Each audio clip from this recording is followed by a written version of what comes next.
예레미야서 21장 1절부터 10절까지의 말씀 저와 여러분이 한 절씩 교독합니다.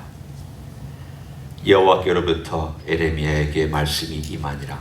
시드기야 왕이 말기야의 아들 바술과 제사장 마아세야의 아들 스바냐를 예레미야에게 보내니라. 바벨론의 느부갓네살 왕이 우리를 치니 청컨대 너는 우리를 위하여 여호와께 간구하라. 여호와께서 혹시 그의 모든 기적으로 우리를 도와 행하시면 그가 우리를 떠나리라 하니, 예레미야가 그들에게 대답하되 너희는 시드기야에게 이같이 말하라. 이스라엘의 하나님 여호와께서 이와 같이 말씀하시되, 보라, 너희가 성 밖에서 바벨론 왕과 또 너희를 애워싼 갈대인과 싸우는 데 쓴 모인순의 무기를 내가 뒤로 돌릴 것이요 그것들을 이 성 가운데 모아 드리리라.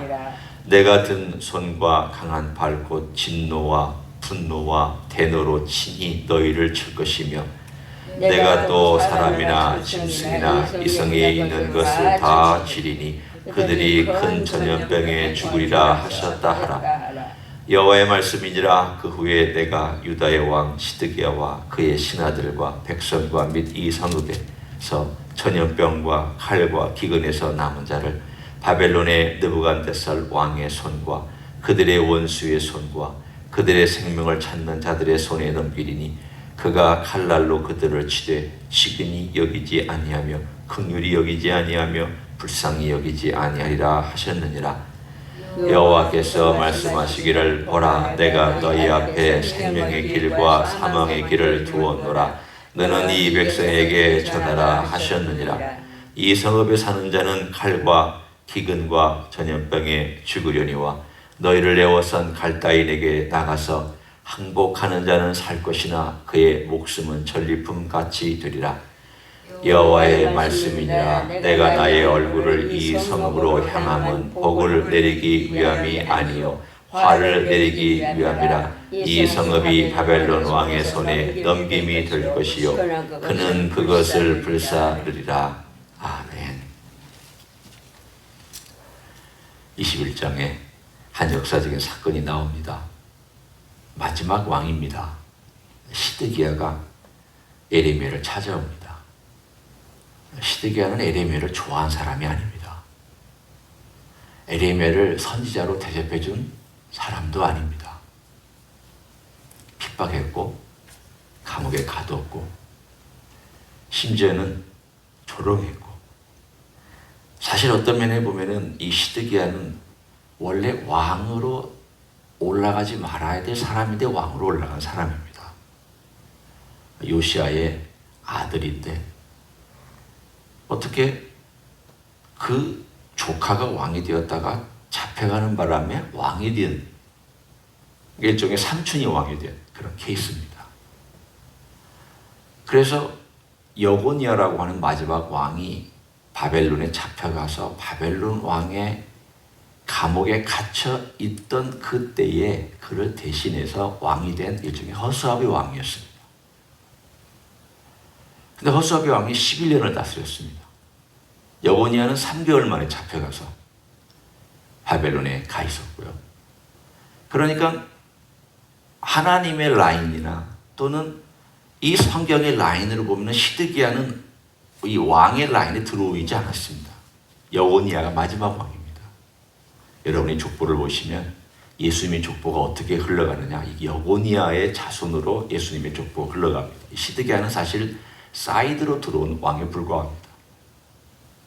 그런데 그러면 사이드로 들어왔으면 이게 하나님의 은혜다. 하나님께서 나를 왕을 시켜주셨다. 내가 원래 왕 될 사람도 아니고 그 라인에 있던 사람도 아닌데 내가 왕이 됐구나. 그리고 겸손해야 되잖아요. 조금이라도 겸손해야 되잖아요. 그런 게 없었습니다. 그런 신하들이 이야기하면 이쪽으로 흘러갔다가 또 다른 사람이 저런 얘기하면 저쪽으로 흘러갔다. 바벨론이 그를 왕으로 세울 때는 처음에는 바벨론 따라갔다가 신하들이 바벨론 안 됩니다. 우리 애굽을 쫓읍시다. 그러면 또 애굽을 쫓았다. 또 바벨론이 화를 내면 바벨론에게 와서 또 조공 바쳤다. 그러다가 나중에는 또 애굽에 붙었다. 그 별로 이랬다 저랬다 한 그 왕 중심이 없었습니다. 오늘도 뻔뻔하게 에레미야를 찾아왔습니다. 신하를 보냈습니다. 그래서 말하기를 너 기도해라. 야훼 하나님께 기도해라. 이 성을 좀 살려달라고 기도해라. 드디어 느부갓네살이 전쟁을 하려고 군대를 몰고 이제 그 나라를 떠났다라고 하는 아마 소식을 듣는 순간 큰일 났다. 우리가 이러다가 정말 다 멸망하는 거 아니냐라고 하는 섬찟한 마음이 들었습니다. 에레미야가 예언한 말이 다 맞는 거 아니냐. 그래서 서둘러 자기가 핍박했던 에레미야에게 사람을 보내서 오늘 2절에 말하기를 너 여호와께 간구해라. 여호와께서 혹시 그의 모든 기적으로 우리를 도와 행하시면 그가 우리를 떠나리라. 어떤 이 말과 이 장면만 보면 시드기야가 신앙이 좀 있는 사람 아닙니까? 그리고 기도하라고 얘기하고 그리고 기도를 부탁하는 사람 아닙니까? 아닙니다. 전혀 아닙니다. 이 시드기야는 자기가 이로운 것만 찾아다니는 사람입니다. 애굽이 이루면 애굽 따라가고 바벨론이 이루면 바벨론 따라가고 이방 신상이 이루면 이방 신상 따라가고 신하의 말이 이루면 신하의 말 따라가고 이제 다급하게 되니까 하나님이 자기에게 이롭게 될까? 자기를 도와줄 수 있을까 해서 하나님께 한번 해보는 그런 일이 오늘 이 시드기야가 행한 귀한 일입니다. 아마도 그는 히스기야의 사건을 기억했을 겁니다. 100년 전 아수르가 쳐들어왔을 때 똑같이 예루살렘이 포위당했을 때 그 당대에 제일 강대국이었던 아수르가 쳐들어왔을 때 히스기야는 눈물로 기도하고 이사야에게 부탁하기를 우리를 위해서 기도해달라. 그래서 히스기야도 기도하고 이사야도 기도해서 하나님께서 기적을 베풀어서 그 땅을 완전히 하룻밤 만에 아수르 군대를 몰살시킴으로 보호해주던 사건이 있었습니다. 그 사건을 그는 기억하고 너 이사야가 기도했더니 그렇게 된 거 아니냐? 너도 기도하면 그렇게 될 거 아니냐? 하나님이 100년 전에도 그렇게 했다면 지금도 그렇게 하나님 하실 수 있는 거 아니냐? 너 열심히 기도해서 하나님 마음 움직여봐라. 이사야가 했던 것처럼 좀 해봐라. 뭐가 문제입니까? 가장 핵심이 빠진 것이 있습니다. 무엇입니까? 자기가 기도하지 않고 있습니다. 자기가 하나님 아버지 앞에 울지 않고 있습니다. 히스기야는 눈물로 통곡했고 눈물로 하나님께 기도했고 성전을 향하여서 그는 하나님 아버지 앞에 간절한 마음으로 백성을 살려달라고 이 땅을 구원해달라고 기도했습니다. 시드기야는요 안 합니다. 그 큰 차이점이 바로 그 100년 전의 히스기야와 100년 후에 이 시드기야를 갈라놓는 가장 큰 분기점이며 가장 큰 차이점입니다. 이미 시드기야 속에 우리는 그 시대의 사람들의 신앙의 모습을 볼 수 있습니다. 아, 이게 그 시대 사람들의 신앙이었구나. 그 시대에 시드기야 같은 사람들이 다 있었구나.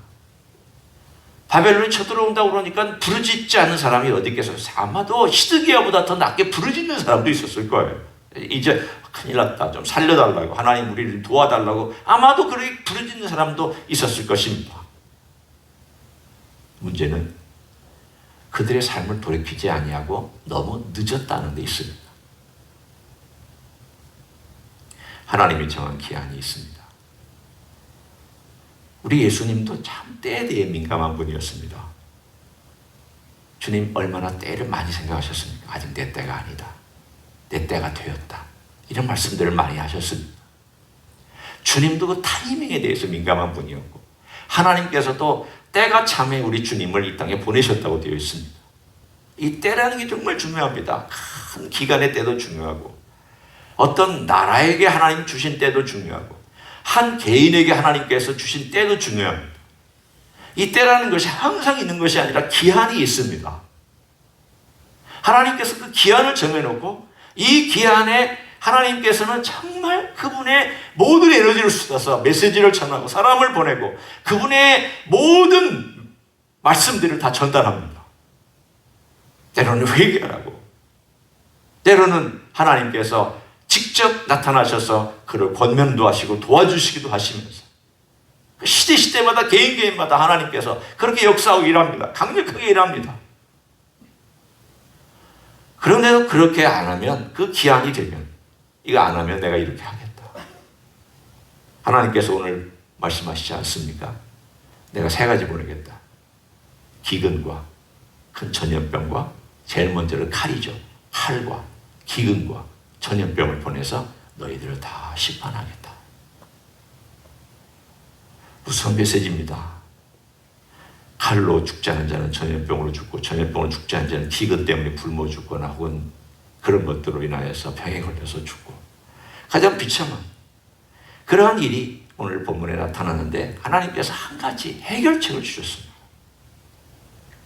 그 해결책이 생명의 길과 사망의 길을 내가 너희 앞에 놔둔다. 너희가 선택해라. 너희가 지금 내가 회개하고 돌이키며 나를 쫓으면 내가 이 성을 보호하고 내가 이 성에 대해서는 전혀 손대지 않게끔 너희들을 보호해주겠다. 하나님 제안하셨습니다. 훨씬 전이죠. 말 안 들었습니다. 그래서 하나님께서 이제는 계획을, 너희들 정말 그렇게 하면 이 성 내가 무너뜨리겠다. 그러나 너희들 중에 생명의 길 항복하는 사람은 살려주겠다. 여러분, 하나님께서 행하시는 일 보면 우리들이 어떻게 반응하느냐에 따라서 하나님께서 이 모양 저 모양으로 그 길을 인도해 가시는 걸 봅니다. 우리가 잘못했다고 처음부터 이거다 라고 하시지 아니하고 너 이렇게 해. 그럼 내가 살려줄게. 그런데 이렇게 안 합니다. 그러면 조금 더 강한 하나님의 메시지와 방법이 등장합니다. 그래도 그렇게 안 하면 정말 심각한 하나님의 메시지와 하나님의 방법이 등장합니다. 이 상황을 보면 이렇게 일종의 하강곡선을 내리면서 내려가죠. 근데 이 하강곡선을 그리면서 내려가는 마지막은 사실은 굉장히 심각한 단계입니다. 오늘 여기에 나와 있는 이 심각한 단계가 바로 항복한 사람은 살 거다. 그러나 그 목숨은 그들에게 일종의, 여기에 보면 말씀하죠, 전리품 같은 취급을 받을 것이다.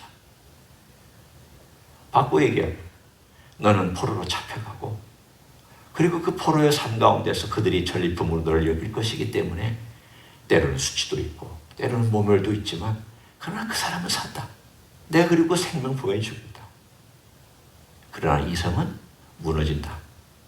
너희가 그렇게 사랑하는 이 성전도 내가 무너뜨릴 것이다. 이것이 하나님의 오늘의 메시지입니다. 사랑하는 성도 여러분, 하나님께서 이렇게 행하셨을 때에는 하나님이 얼마나 두려운 분인가에 대한 것을 우리들에게 보여주고 있습니다. 하나님의 그 과정 속에 두려운 분, 그리고 하나님께서 인간에 대하여 그 상황에 맞게 그래도 맞춰주려고 애쓰는 하나님의 모습을 볼 수 있습니다. 하나님의 거룩은 낮추지 않지만, 그러나 인간의 연약함 가운데 내가 이렇게 하면 내가 이 정도는 해주겠다고, 그 상황 속에서 이렇게 내가 너에게 베풀어 주겠다고 하는 그러한 마음으로 하나님은 계속 예레미야서와 또 많은 사람들을 향하여 그렇게 말씀하고 있습니다. 우리 신앙을 보면 어느 진짜 하나님 아버지 앞에 우리가 살아가는 신앙입니까? 여러 가지 데피니션이 있을 수, 정의가 있을 수 있습니다. 하나님 아버지 앞에 정말 살아가는 신앙인의 모습을 볼 때 우리의 신앙의 모습에 가장 중요한 것은 저는 2가지라고 생각합니다. 우리 주님을 대할 때의 태도입니다. 하나는 주님께서 두려운 분이라는 것과, 둘째는 주님께서 우리에게 은혜를 베풀어 주시는 사랑의 모든 것들을 베풀어 주시는 분이라는 것. 이 2가지가 주님의 가장 중요한 모습입니다. 우리와 관계에서. 그런데 만약에 주님을 두려운 분으로만 알면 우리의 삶은 너무 그쪽으로 치우치고, 주님을 너무 사랑으로만 알면 우리의 삶도 그쪽으로 치우칩니다. 그러니까 이 두 가지가 균형을 맞춰야 우리의 삶에 사실은 건강한 신앙인의 삶을 살아갈 수 있습니다. 생각해 보십시오. 주님이 얼마나 두려운 분인가. 주님께서 자신의 모습을 드러냈던 요한계시록에 요한이 예수님의 모습을 깜짝 놀라며 못 알아봤습니다. 생각해 보십시오. 요한이 어떤 사람입니까? 제자 요한. 예수님과 3년을 붙지도 않았고요. 가장 예수님 곁에 가까이 있었던 제자입니다. 사랑 많이 받았죠. 예수님의 품에 있었습니다. 예수님을 친히 뭐라고 그랬냐면 내가 봤고 들었고 만졌다라고 되어 있습니다. 예수님 곁에서 늘 예수님과 쉽게 얘기하면 우리 표현으로 하면 스킨십을 가졌던, 예수님을 가까이 있어서 이렇게 예수님 몸 타치도 하고 예수님께서 이 제자 요한을 만지시기도 하고 건들기도 하고 했던 아주 가까운 사이였습니다. 그러면 바로 알아봐야 되잖아요. 그 정도 바로 알아봐야 되는데 요한계시록 읽으면 약간 표현이 예수님을 모르나? 이렇게 예수님 가까이 있었던 이 요한이, 사도 요한이 예수님의 모습을 모르는 것처럼 느껴지는 표현들이 쭉 나옵니다. 왜냐하면 예수님의 원래의 영광스러운 모습으로 등장하셨기 때문입니다. 너무 찬란하고 너무 영광스럽고 너무 존귀하고 그분의 영광과 존귀와 그분이 가지고 있었던 모든 신성의 것들을 드러냈을 때 요한도 놀랐습니다. 누군지에 대하여 그 신원이 이게 예수님 맞나? 이 내가 모시고 있던 예수님 바에 이런 영광스러운 분이었나라고 할 정도로 그렇게 몰랐던 표현들이 1장에 나옵니다. 생각해 보십시오. 정말 예수님께서 그런 영광스러운 모습으로 우리에게 나타났다면 우리는 정말 이 자리에서 얼굴이 흑빛이 되어서 죽은 듯이 엎드러질 것입니다. 예수님은 그런 분입니다. 요한이 못 알아볼 정도로 찬란함과 영광과 존귀와 능력과 모든 천사들의 존경과 찬양을 받으시기에 합당한 하나님이시며 하나님의 아들이시며 모든 것들을 다 갖고 계신 하나님입니다. 두려워해야 될 대상입니다. 그러나 동시에 그분이 나타날 때는 또 요한계시록 5장에 보면은 죽은 양으로 살았다가 죽었다가 다시 사신 그런 어린 양으로 등장을 합니다. 이미지가 유다의 사자 같은 이미지가 있는가 하면 영광스럽고 그 두려움과 경외의 대상이 있는가 하면 또 한편으로는 어린 양과 같은 이미지가 나타납니다. 누가 어린 양을 무서워합니까? 어린 양을 보고 무섭다고, 그 이빨이 무섭다고, 그 발톱이 무섭다고, 그의 얼굴이 무섭다고 도망가는 사람이 어디 있습니까? 어린 양 보고 도망가는 사람 없습니다. 애들도 어린 양에게는 가까이 다가와서 손을 내밀고 쓰다듬어 주려고 합니다. 이 두 가지 이미지가 예수님이 같이 공존합니다. 절묘하게 공존하고 있습니다. 따라서 예수님께서 우리가 두려워할 대상이다라는 말도 맞고, 예수님은 우리가 가까이 섬기며 사랑하는 대상이다 라는 말도 맞습니다. 예수님은 우리를 그야말로 모든 면에서 두려움을 주신 영광을 비치시고 우리를 창조한 분이시고, 요한복음에 있는 것처럼 그분은 말씀이시고 그분은 우리의 모든 생명을 주신 분이고, 생명이다, 빛이시다, 말씀이시다, 그 말씀이시다 나오잖아요.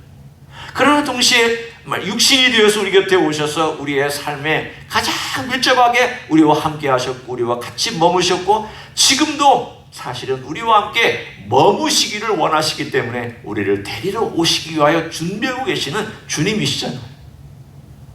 이 두 가지가 주님에게는 절묘하게 공존하고 있습니다. 지금은 어느 때일까요? 주님께서 이 두 가지 중에 부드러운 어린 양으로 많은 사람에게 다가가고 있는 그러한 시대입니다. 왜 그럴까요? 이리 오라. 내가 부를 때에 아버지께로 와라. 하나님께서 그 이야기 했던 것과 똑같습니다. 계속 부릅니다. 계속 외칩니다. 계속 호소합니다. 계속 말씀합니다. 보여주기도 하고 들려주기도 하고 때로는 고난 속에서 아픔 속에서 깨닫게 해주시기도 하고 계속 하십니다. 지금도 주님께서 우리에게 어린 양이 되셔서 내가 너를 위해 죽었다. 내가 너를 위해 피 흘렸다. 내가 네 죄 때문에 내가 대가를 지불했다. 내가 너 대신 이 모욕과 수치를 당했다. 이 모든 것들을 계속해서 어린 양의 모습으로 계속 사람들에게, 인류들에게 나타나서 말씀하시고 호소하시고 또 호소하시고 또 기회를 주시고 계시는 바로 은혜의 때가 지금인 줄로 믿습니다. 오늘 우리가 어떻게 살아야 될까요? 하나님은 늘 살 길과 그리고 죽을 길을 놔두십니다. 이 모든 사람들이나 우리들에게 또 살 길을 놔두실 때 우리가 영적으로도 그렇습니다. 우리가 영적으로 어떻게 살아야 할까? 내가 크리스천이라고 말하고 있는데 내가 어떻게 영적으로 살아갈 수 있는 길을 걸어갈 수 있을까? 지금 생각해 보면은 열심히 일하고 뭔가 막 부지런히 막 교회하고 성장시키기 위해서 뭔가를 했던 그런 어떤 일들에 의해서 제가 영혼이 성장한 것 같지는 않아요.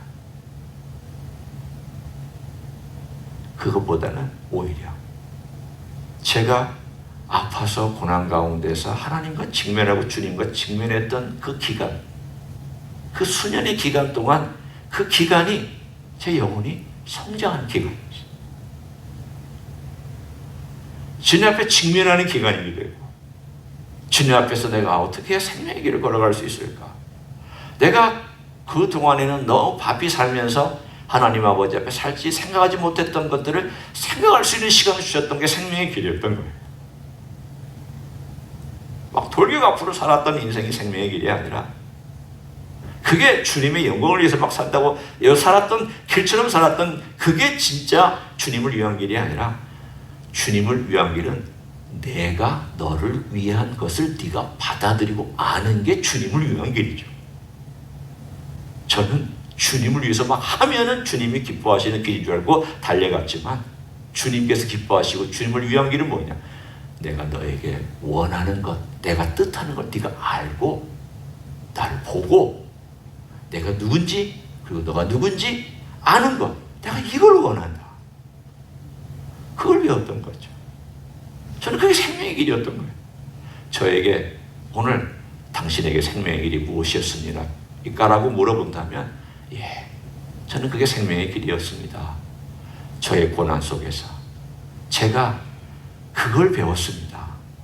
그게 저에게는 생명이 되었고 지금까지도 주님께서 저에게 그런 고난을 주셨던 것이 참 감사하다. 참 감사하다. 그렇게 고백할 수 있습니다.